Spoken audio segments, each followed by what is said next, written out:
بسم الله الرحمن الرحيم قل إنني هداني ربي إلى صراط مستقيم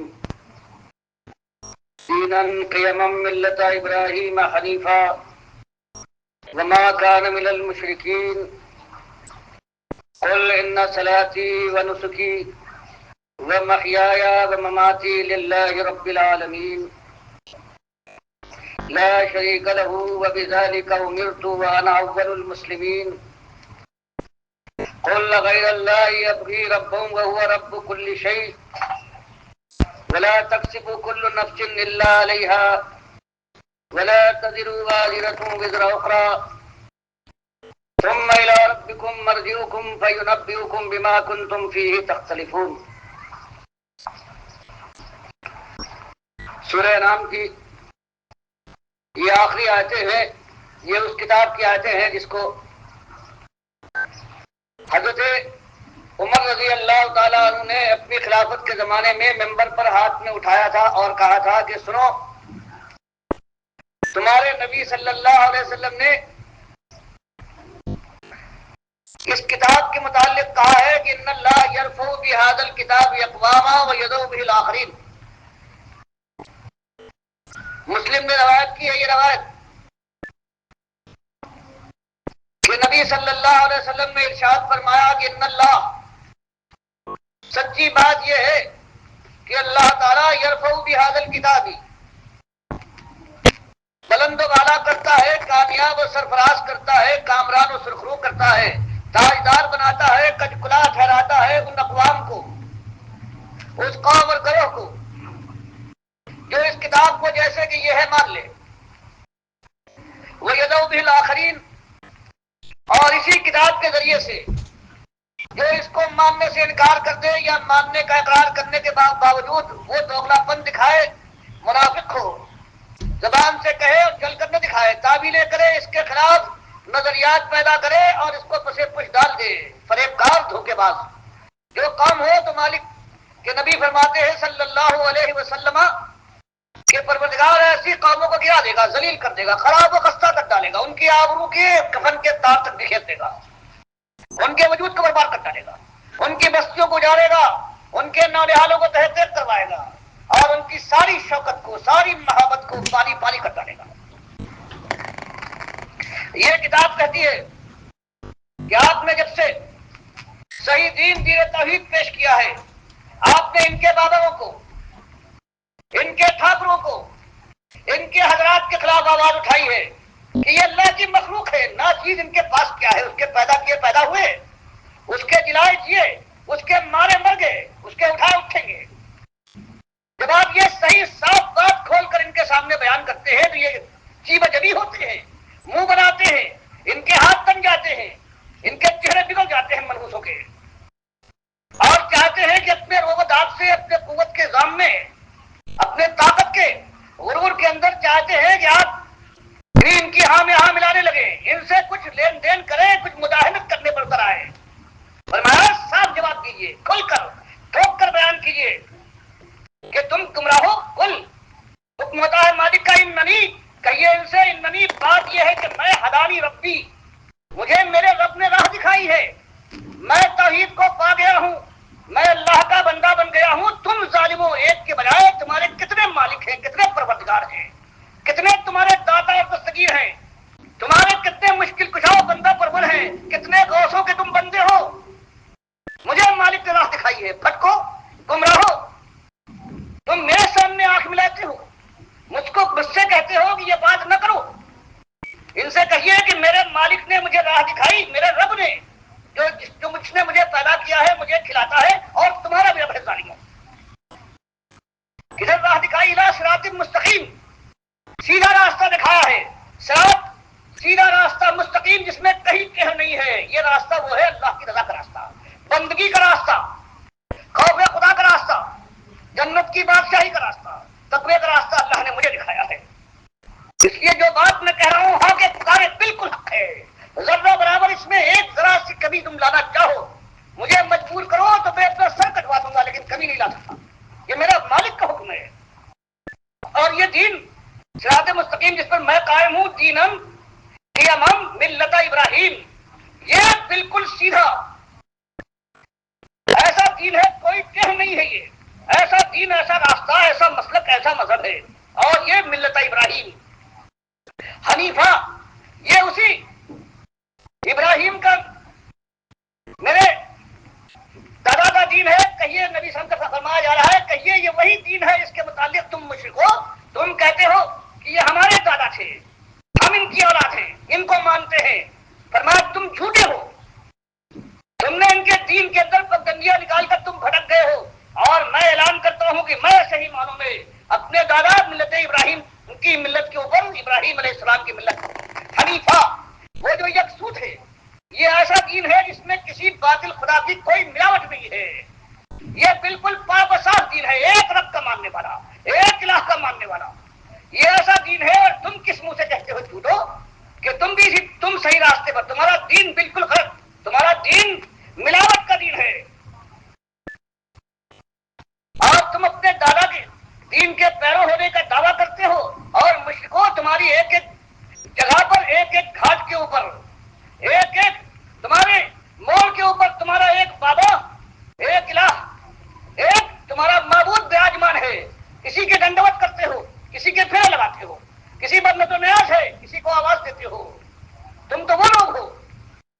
اور جو ملت ابراہیم ہے اور ابراہیم علیہ السلام تھے، ما کان من المشرکین، وہ مشرکوں میں سے نہیں تھے، تم کیسے ان کی راہ کو سکتے ہو؟ تم تو خالص مشرک ہو، نمبر ایک مشرک۔ یہ اس انداز سے مالک فرماتا ہے، یوں کہیے ان سے، یوں لگائیے ان کے دلوں پر چوٹ، ان کے عقائد کو یوں تیا پاتا کر ڈالیے، تب یہ سیدھے ہوں گے۔ یہ نرم بات کے ماننے والے نہیں ہے، 10-11 برس ہو گئے ہیں آپ ایک بات کو اٹھاتے رہے ہیں جو کائنات کی حقیقت ہے، لیکن یہ ظالم ماننے کو تیار نہیں ہے۔ چیلنج کیجیے، اب ان پر چڑھ کر ان کے سامنے اعلان کیجیے کہ تم مشرکو، تمہاری راہ، تم ابراہیم علیہ السلام کی ملت پر نہیں ہو، وہ تو خالص توحیدی تھے، تم مشرک ہو۔ اور اس کے ساتھ کہیے، یہ نہیں ہوتا کہ حج کے موقع پر کہتے ہو ہم بھی حج کرتے ہیں، ہم بھی روزہ رکھ لیتے ہیں کبھی کبھی، چاہے ہمارے وقت جیسا ہو۔ فرمایا نہیں، پورے دین کے اندر ہونا چاہیے، یہ نہیں ہے کہ کچھ باتیں دینداری کی باقی شرک کرتے رہیں، جیسے آج لوگ کہتے ہیں۔ جب اٹھاؤ کہ تمہارے سارے صوفیاء، یہ تمہارا بغداد والے عبد القادر ہو، یا پنجاب والے علی حجویری، یا اجمیر والے معین الدین چشتی، انہوں نے شرک کو بھر دیا ہے اپنی کتابوں میں، اللہ کو ایک ایک جگہ پر گالیاں دی ہیں، ان کی ساری کتابیں اس بات پر گواہ ہیں۔ تو لوگ پڑھتے ہیں، کہتے ہیں اچھا حضرت انہوں نے توحید بھی لکھی ہے، کون انکار کرتا ہے دنیا میں؟ کفار بھی اگر ان سے پوچھتے، پروردگار فرماتا ہے وَلَئِن سَأَلْتَهُم مَنْ خَلَقَ السَّمَاوَاتِ وَالْأَرْضَ لَيَقُولَنَّ اللَّهُ۔ ابو جہل سے، عقبہ ابن ابی معیط سے، ولید ابن مغیرہ سے، اے نبی صلی اللہ علیہ وسلم اگر آپ ان سے پوچھیں کہ من خلق السماوات والارض، کہ کس نے پیدا کیا، کون سی ذات ہے جس نے زمین اور آسمان کی تخلیق فرمائی ہے، لَيَقُولَنَّ اللَّهُ، تو یہ سارے ایک آواز میں پکار اٹھیں گے کہ وہ تو اللہ ہے۔ فرمایا اس معاملے میں تو یہ بھی توحیدی ہے ظالم، لیکن وَإِذَا قِيلَ لَهُمْ لَا إِلَٰهَ إِلَّا اللَّهُ يَسْتَكْبِرُونَ، جو جنگ ہے اس کی، اگر ان سے کہو رک جاؤ،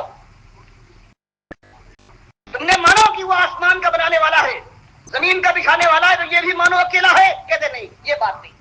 وَإِذَا قِيلَ لَهُمْ، جب ان سے یہ کہا جاتا ہے کہ لا الہ الا اللہ، یہاں تک تم نے اللہ کو مان لیا، اب یہ بھی مان لو کہ اس کے علاوہ اور کوئی نہیں ہے، تو مالک فرماتا ہے یستکبرون، تب بگڑ اٹھتے ہیں، تب تکبر کرتے ہیں، یہ بات نہیں مانیں گے، یہ ہمارے باپ دادا کی بات ہے، ہمارے پرکھوں سے چلی آئی ہے، ہمارے بزرگوں کی ایک نشانی ہے، ہم اس کو نہیں چھوڑ سکتے۔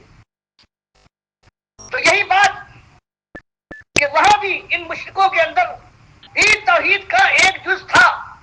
اب اگر کہا جاتا ہے آج کل کے ان مسلمانوں سے جن کو تم بابا مانتے ہو، جن سے تم جب طوفان آ جائے کشتی کے لیے آواز دیتے ہو کہ مدد کن یا معین الدین چشتی، اس کے لیے کہتے ہو پار لگا دو کشتی، جو تمہارا غوث ہے، جو تمہارا داتا ہے، اس میں یوں اللہ کو گالیاں دی ہیں، اپنی کتاب کے ایک ایک ورق بھی ہے، تب کہتے ہیں دیکھو توحید توحید میں جو لکھی ہے ان سے کہو ہاں بغیر توحید کے خالص باطل دنیا میں قائم نہیں ہو سکتا.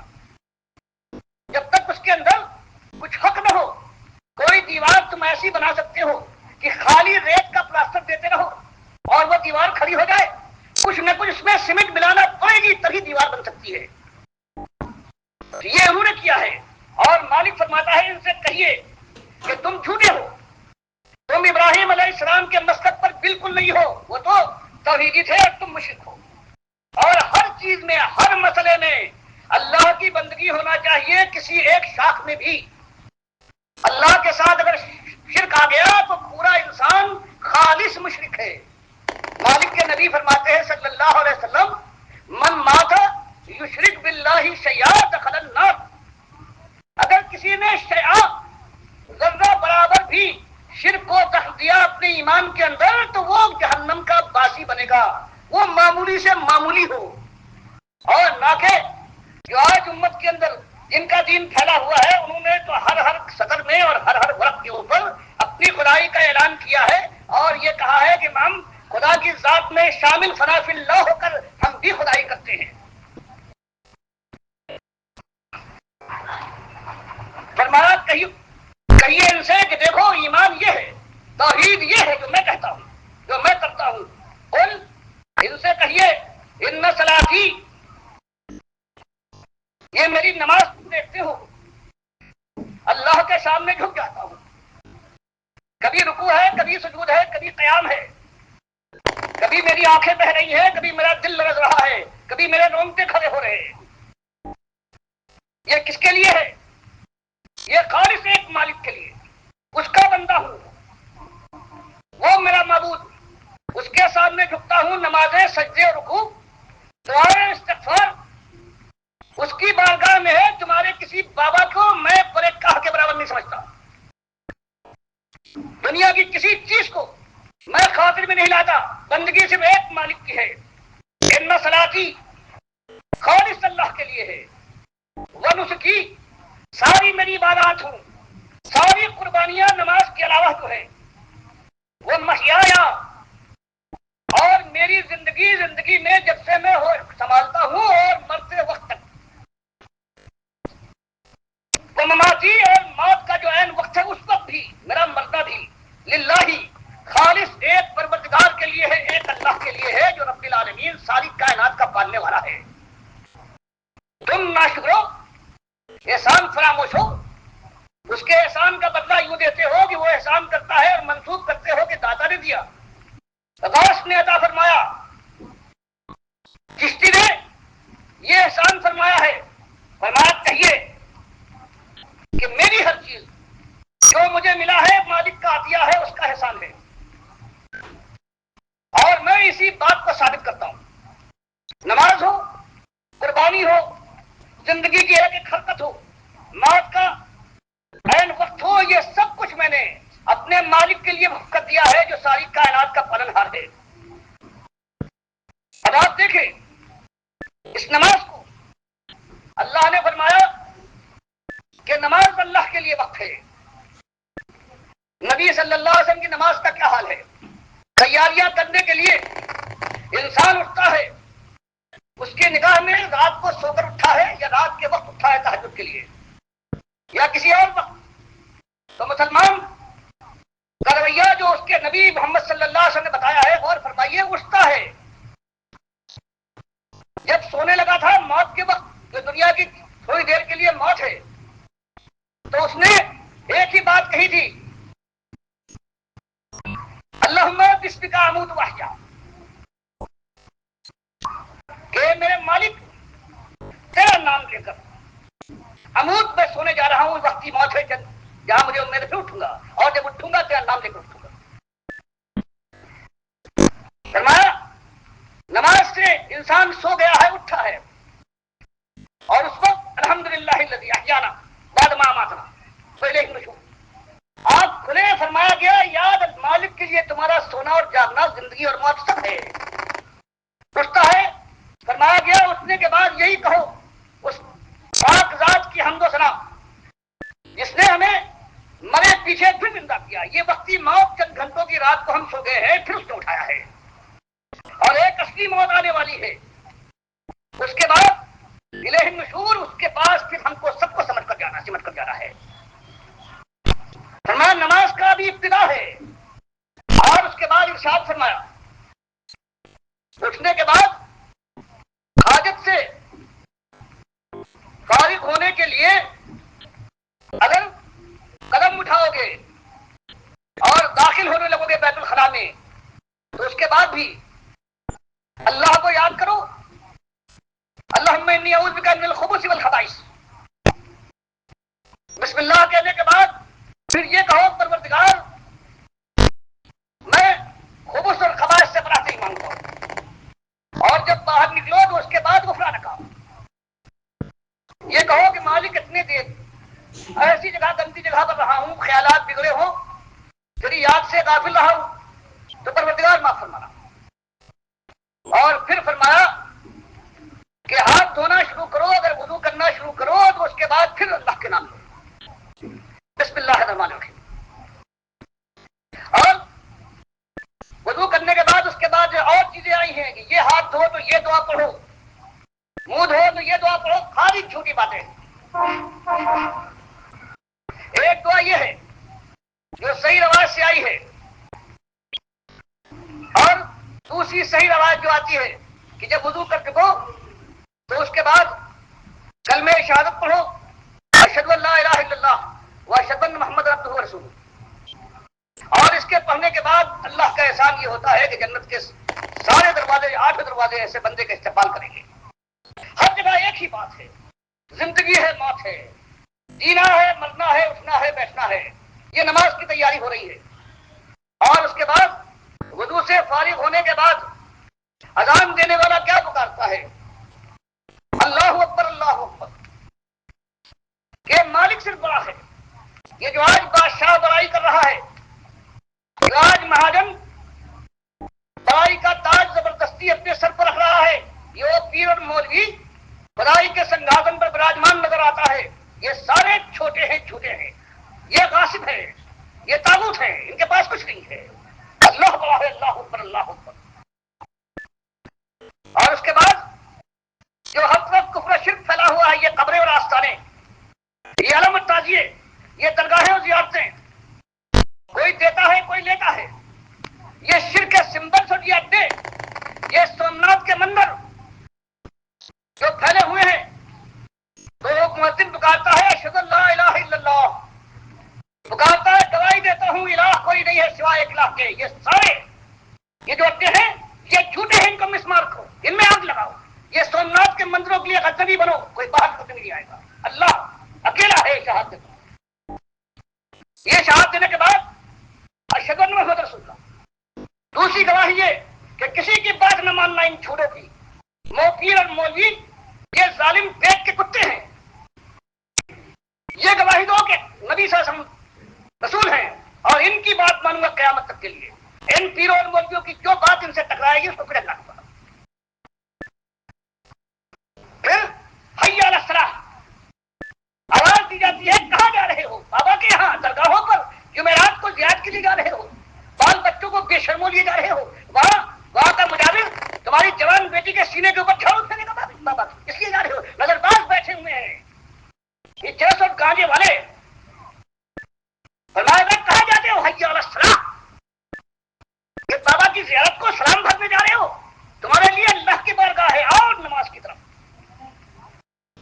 حی علی الفلاح. تم سمجھتے ہو بابا خوش ہو جائے گا؟ بابا خوش ہو جائے گا، بھلا ہوگا، بہتری ہوگی.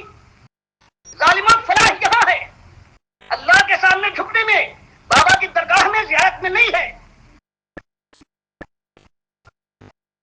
اور یہ بیان کرنے کے بعد پھر اللہ اکبر اللہ اکبر. وہی ایک مالک بڑا ہے، بڑائی اس کو زیب دیتی ہے. یہ اس کی مخلوق اس کی کبریائی کی چادر سے جنگ کرتے ہیں، چھیننا چاہتے ہیں. مالک فرماتا ہے کبریائی میری چادر ہے، بڑائی میرا حق ہے. یہ ظالم مجھ سے لڑتے ہیں میری چادر چھیننے کے لیے. یہ بڑائی دکھاتے ہیں کہ ہماری بات ہے، ہمارا کہا ہے، ہمارا چلن چلن ہے، فتوے دیتے ہیں اللہ کے خلاف. اللہ اکبر اللہ اکبر. اللہ ہی بڑا ہے، یہ سارے چھوٹے ہیں. اور پھر لا الہ الا اللہ. مشرکوں، بابا اور کعبہ کو پجاریوں، اللہ کی خدائی میں کوئی شامل نہیں ہے، ایک الہ ہے۔ 5 وقت مسجد سے مؤذن دنیا میں آواز دیتا ہے اور مسلمان مشرکوں کو بھی آواز دی جاتی ہے، غیر مسلم مشرکوں کو بھی آواز دی جاتی ہے، سنو کیا ہو رہا ہے۔ اور پھر ان کی وہ دم ہے کہ 12 سال بھی اگر سیدھی کر کے رکھو پھر بھی ٹیڑھی ہو جائے گی، پھر بھی نہیں سنتے، نہیں مانتے۔ اس کے بعد پھر اللہ کا بندہ جانے کے بعد نماز کے لیے امام آگے بڑھتا ہے اور یہی بات پھر دہرائی جاتی ہے قیامت کے اندر، اور ہر شخص سے کہا جاتا ہے کہ اب ثنا پڑھو، سبحانک اللہم و بحمدک، تو پاک، اکیلا تو پاک ہے، ساری تعریفیں تیرے لیے ہیں۔ اور یہ اللہ کے باغی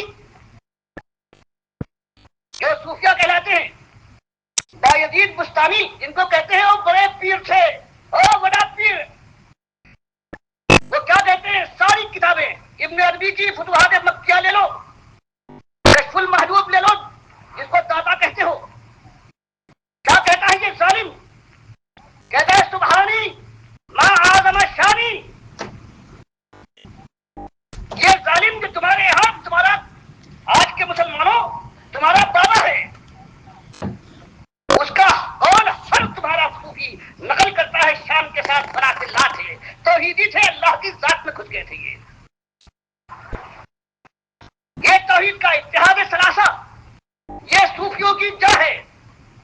ایک اتحاد یہ ابن عربی کا جو مشہور ہے، باقی اس سے پہلے سارے صوفی ہوتے ہیں کہ اللہ ہر چیز میں ہے، یہ انگلی بھی اللہ ہے، اس کو کہتے ہیں نظریے وحدت الوجود، یعنی خالق اور مخلوق میں کوئی فرق نہیں ہے، ذات ایک ہی ہے، صرف چھوٹا اور بڑا، کمزور اور طاقتور، سمرا ہوا اور غیر کم سمرا ہوا، بس یہ فرق ہے، باقی ساری ذاتیں جو ہے خالص اللہ کی، ایک ہی ذات اللہ نے پیدا کی ہے، اپنی ذات اور کوئی ذات پیدا نہیں کی۔ یہ صوفیہ کا سب سے بڑا عقیدہ ہے، 3 عقیدے ہیں اتحاد کے۔ دوسرا ان ظالموں کا عقیدہ یہ ہے کہ ریاضت کرتے جاؤ، سائیکل مانتے جاؤ، اور ایسی ریاضت کرو جو قرآن و حدیث کے علاوہ ہو۔ 2 سال یہ بستانی کہتا ہے کہ میں نے اپنے نفس کو پانی نہیں دیا، کوئی الٹا لٹک کر نماز پڑھنے کی کوشش کرتا، الٹا لٹک کے نماز کنویں کے اندر، یہ ریاضت ہے۔ کھانے میں مہینہ بھر نہیں کھایا، اللہ کے نبی صلی اللہ علیہ وسلم فرماتے ہیں کہ میں تو رات کو نماز بھی پڑھتا ہوں، سوتا بھی ہوں، میں روزہ بھی رکھتا ہوں، افطار بھی کرتا ہوں، میرے بال بچے بھی ہیں، اور ان ظالموں کے یہاں شادی نہ کرنا یہ بڑی ریاضت ہے۔ ایک اتحاد کا نتیجہ یہ ہوا، اور دوسرا کہ ریاضت کرتے جاؤ تمہاری روحانی طاقت بڑھتی جائے گی، پھر یا تو رافضیوں کی طرح سے اللہ اتر آئے گا، تمہارے اندر داخل ہو گیا کہ علی خدا ہے، جو چاہے کر سکتے۔ بدوی صاحب نے فرمایا نا کہ عرش کے اوپر میرے باپ نے حقیقت دیکھی کہ علی رضی اللہ تعالیٰ عنہ عرش پر بیٹھے ہوئے میری ماں کا نکاح میرے باپ سے باندھ رہے بغیر پوچھے ہوئے، یہی ہے۔ یہ دوسرا اتحاد اس میں یہ ہوتا ہے کہ اللہ بھی غیر ہے، اللہ اور بندہ غیر ہے، لیکن ریاضت کے بعد اللہ بندے میں اتر آتا ہے، اب ایک ہو جاتا ہے اتحاد یہ۔ اور تیسرا اتحاد جس میں سارے ہی گرفتار ہیں اور جو مشہور ہے مجدد الثانی کے نام سے، کہ یہ بہت آگے گئے ہیں، اس کو کہتے ہیں بیت الشہود، اس کے معنی یہ ہے کہ اللہ کو تکلیف نہ دو، اوپر سے اتر کر تمہارے اندر جائے، بلکہ ریاضت کرتے رہو، بڑھتے جاؤ یہاں تک کہ تم خود داخل ہو جاؤ اللہ کی ذات میں۔ یہ بیت الشہود ہے، اور سارے صوفیوں کے اندر ان تینوں نظریات موجود، ہر چیز جو صوفی کہے اللہ کی کتاب کے خلاف، اس لیے کہ اسے اللہ کی کتاب اور اس کے نبی صلی اللہ علیہ وسلم کی سنت کو ختم کرنا ہے، اس کو کہنا ہے یہ تو بہرحال پرانی چیزیں آئی تھی، زمانے کے اندر تغیر ہوتا ہے، میں نے تو اللہ کی ذات میں داخل ہونے کے بعد خدائی اختیار کی ہے، اب جو میں کروں وہی صحیح ہے۔ اسی لیے یہ تاج و گانے، یہ جو چشتی کہلاتے ہیں، ان کے یہاں ناچ اور سماعت بہت بڑی بات ہے، ناچ و گانے اور ساری برائیاں جو ہے، یہ جو حال آتے ہیں اور اس کے بعد چیخو پکار کرتے ہیں، یہ ساری چیزیں ہیں وہ اس طریقے سے آئی ہیں۔ فرمایا گیا کہ آج انسان کھڑا ہوتا ہے اور اس کے بعد اس کی زبان سے نکلتا ہے سبحان اللہ، کہ تو پاک ہے، ساری تعریفیں تیرے لیے، تبارک اسم کا، تیرا نام بابرکت، تالا جد کا، تیری شان کا کیا پوچھنا، اور اس کے بعد تیرے ساتھ کوئی شریک نہیں، لا الہ، کوئی الہ نہیں، ایک بات برابر، کوئی الہ نہیں ہے۔ ایک مسلمان شروع سے لے کر رات کو مرنے جا رہا ہے، سونے سے کہتے وقتی موت ہے، اور اس کے بعد اب نماز پر کھڑا ہوا ہے، یہی ایک بات کہ الہ ایک ہے اور کوئی الہ نہیں ہے۔ پھر امام ہے، امام اس کے بعد کہتا ہے اعوذ باللہ من الشیطان، پھر وہی، پھر ایک ہی پروردگار سے پناہ، پھر بسم اللہ الرحمن الرحیم، اور پھر الحمدللہ، ساری تعریفیں ایک پروردگار کے لیے، اور پھر سارا وَإِيَّاكَ نَعْبُدُ وَإِيَّاكَ نَسْتَعِينُ کہ تجھ سے صرف مدد اور تیری بات پر، کسی اور کی نہیں، سب کچھ ختم ہو گیا۔ اس کے بعد جو قرآن ہے یہی کہہ رہا ہے، یہی چیز تشہد میں پہلے قاعدے میں بیٹھنے کے لیے التحیات للہ، یہ ساری زبانی باتیں اس کے لیے ہے، للہ صرف اللہ کے لیے، کسی بابا کے لیے نہیں ہے، میں بھجن نہیں کرتا، والصلوات والطیبات، ساری بدنی باتیں، والطیبات ساری مالی باتیں، یہ سب اللہ کے لیے۔ السلام علیکم ایھا النبی، سلامتی ہو، دعا مانگی جا رہی ہے کہ آپ کے اوپر سلامتی ہو۔ اب سلامتی آپ کے اختیار میں نہیں ہے، اللہ کے اختیار میں ہے، اس سے دعا کرنا، دعا آپ کی بھی درجے بلند ہوں گے، دعا سے آپ بھی اللہ کی رحمت کے ذریعے سے بلند درجے تک پہنچیں گے۔ السلام علیکم ایھا النبی، ایھا کہتے ہیں کہ نبی صاحب موجود ہوتے ہیں، کہتے ہو کہ یا جب کہتے ہو قبر کو تو نبی صاحب کے اس خطاب کا ہے، اور یہ ایھا کیا ہے؟ ایھا بھی وہی خطاب ہے۔ جب یا کے بعد کوئی الف لام میم، الف لام کا کوئی وضع باللام چیز ہوتی ہے تو اس کو یا کبھی ہٹا دیتے ہیں یا رکھتے بھی ہیں، یا ایھا الکافرون کبھی کہتے ہیں کہ ایھا الکافرون، تو ایھا جو ہے یا ہے، تو سب کہتے ہیں کہ اے نبی صلی اللہ علیہ وسلم، دعا ہے، ورنہ نبی صلی اللہ علیہ وسلم صحابہ سمجھتے تھے کہ مکے والے مدینے میں نبی صلی اللہ علیہ وسلم، اور وہ کیا صحابہ کہتے ہیں السلام علیکم ایھا النبی، سمجھتے تھے سامنے بیٹھے ہوئے۔ ورحمۃ اللہ وبرکاتہ، السلام علینا، اور سلامتی ہو، ہم دعا کرتے ہیں مالک، وعلی عباد اللہ الصالحین، اور جتنے اللہ کے نیک بندے گزرے ہیں، مومن موحد عمل صالح والے سب پر ہو پروردگار ذرا سلام تیری سلامتی ہے۔ نبی صاحب فرماتے ہیں جب بندہ یہ بات کہتا ہے تو جتنے توحیدی ہوتے ہیں اللہ کے ایماندار بندے، وہ اس سے پہلے ہوں، زمین اور آسمان میں کہیں ہوں، سب کو اس کا ثواب پہنچتا ہے۔ اور اس کے بعد آخری قاعدے میں درود پڑھتے، اللہم صلی اللہ، اے مالک پروردگار رحمت فرما نبی صلی اللہ علیہ وسلم، ان کی آل پر، جیسے تو نے حضرت ابراہیم اور ان کی اولاد اور ان کے آل پر جو ماننے والے فرمائے، خالی ہر جگہ دعا ہے، بتایا جا رہا ہے کہ دیکھو ساری کائنات کے اندر ہمارے نبی سب سے بڑے، سب سے بلند والا، عزت والے بندے ہیں، لیکن وہ بھی اللہ کی رحمت کے مطابق ہم ان کے لیے برابر دعا کرتے ہیں۔